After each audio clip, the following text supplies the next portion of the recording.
It's back, baby. After 2 years of trying to scour enough Engelmann Spruce from Taylor in order to build some more of them, we have finally got some more of my unofficial signature model. It's the Chris McKee 914C exclusively at Alamo Music. I'll tell you all about it. Stick around.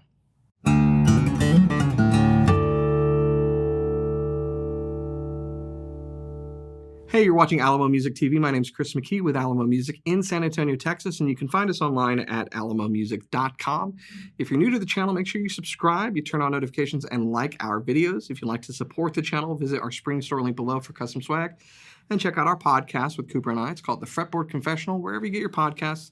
By the way, we have had some questions about that podcast on Apple Podcasts. We had a glitch. It's been fixed, and the link has been updated in our description. So if you prefer Apple to Spotify or whatever, you should be able to find the podcast now. And our latest one was a hoot. Go check it out, episode 4. So we have it again. If you are not familiar with this guitar, we did this as an exclusive collaboration with Taylor Guitars a few years ago. We've called this unofficially the Chris McKee signature model because it's based upon my 24-year-old Taylor 914C. I love that guitar. It's a beautiful guitar, but what attracted me to it initially was the difference in the tonality of that compared to other guitars like it in the lineup. And it's been my primary guitar, particularly for writing songs, for backing me up when I'm singing, particularly when it's just me. And it was the only guitar I mostly played for like a 10-year period straight. And so it feels like an old worn-in pair of jeans. I love that guitar. You know, the question always is, if there's a fire, what are you grabbing? That. I've got other guitars that are custom or more expensive or what have you. That's the guitar I'm grabbing. And one of the things that I loved about that guitar is the top. So the top, if you go back to, I think the late 90s and the early 2000s, a lot of the highest end Taylors featured Engelmann Spruce tops. So you'd have Sitka used throughout most of the line, cedar occasionally, and then on 900 series and presentation series guitars, you had Engelmann Spruce. And Engelmann is a unique species of spruce to me as far as a tonewood because it's a little softer than Sitka spruce. What that means is that you don't necessarily have all the headroom that you would with like Sitka or Adirondack, but it's pretty darn close. So you have all of the volume that you really need. But it's softer, and so there's a roundness to the note, a broken-in sound. It sounds like matured Sitka without having to be torrified or anything like that. And it always gives a bit of a roundness. It kind of like just takes the tip off the leading edge of a note. And so for me, it's always been a really nice finger style and solo instrument with an Engelmann Spruce top. And when paired with like rosewood, well, that's just a match made in heaven. You've got all the lows and all the wonderful bell-like chime on the high end. You've got all of the overtones. And since this wood's a little bit softer, you get a wonderful response and an amplification of a lot of those overtones.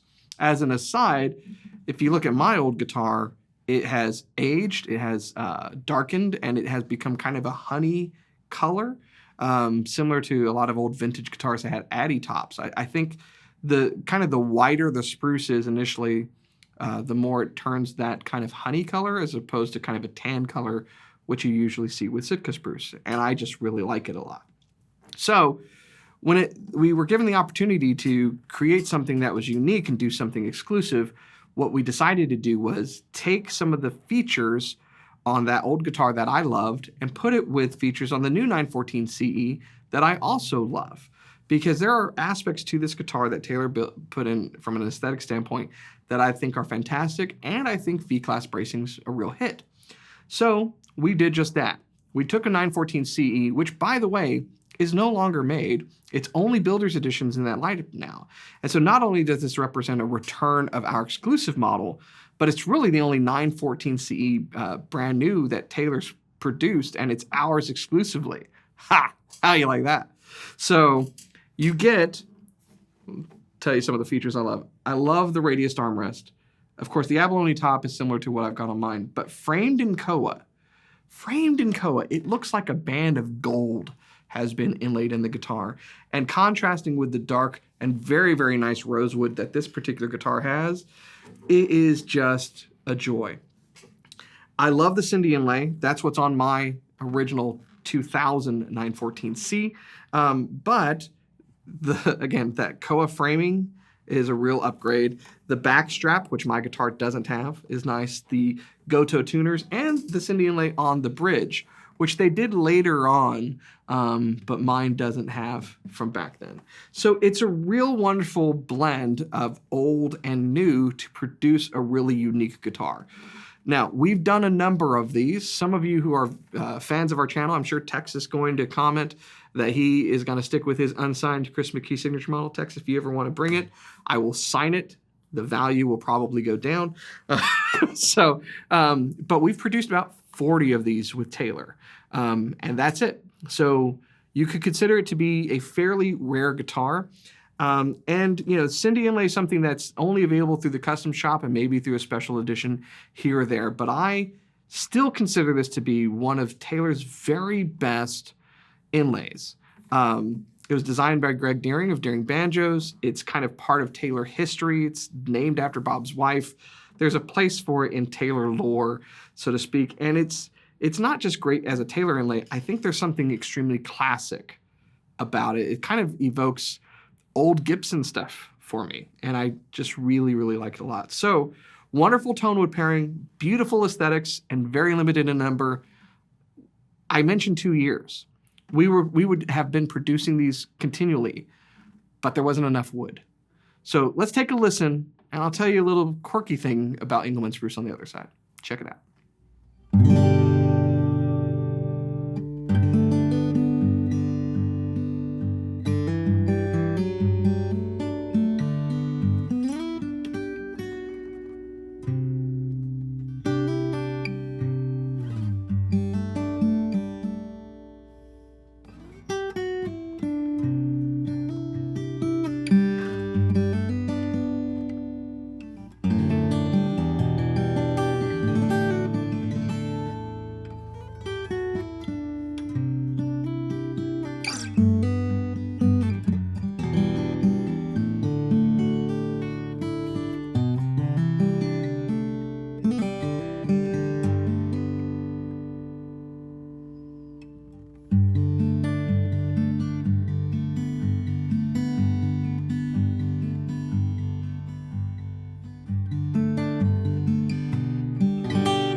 So there you have it.